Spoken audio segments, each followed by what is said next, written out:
જૂનાગઢના ભવનાથ મહાદેવ ખાતે શાસ્ત્રોક્ત પૂજન ધ્વજારોહણ સાથે મહાશિવરાત્રી મેળાનો પ્રારંભ થયો છે। સાધુ સંતો પદાધિકારો અને અધિકારીઓની ઉપસ્થિતિમાં ગિરનાર ખાતે મેળાનો વિધિવત પ્રારંભ કરાયો હતો। જૂનાગઢના ભવનાથ મહાદેવ ખાતે શાસ્ત્રોક્ત પૂજન ધ્વજારોહણ સાથે મહાશિવરાત્રી મેળાનો પ્રારંભ થયો છે।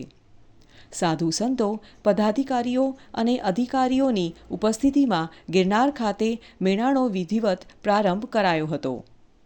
મેયર કલેક્ટર સહિતના પદાધિકારી અધિકારીઓએ અને સાધુ સંતોએ વિવિધ અખાડા સ્થાનકના દર્શન કર્યા હતા। સાથે જ ભારતી આશ્રમ ખાતે ધ્વજારોહણ માટે ધ્વજપૂજન પણ કર્યું હતું। અત્રે ઉલ્લેખનીય છે કે મહાશિવરાત્રિ પર્વ નિમિત્તે મહાદેવ 11થી મહાવદ અમાસ એમ 5 દિવસ મેળો યોજાય છે।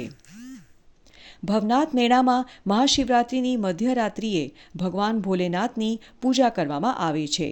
આ મેળામાં ભારતભરમાંથી સાધુ સંતો અને શ્રદ્ધાળુઓ મોટી સંખ્યામાં આવે છે।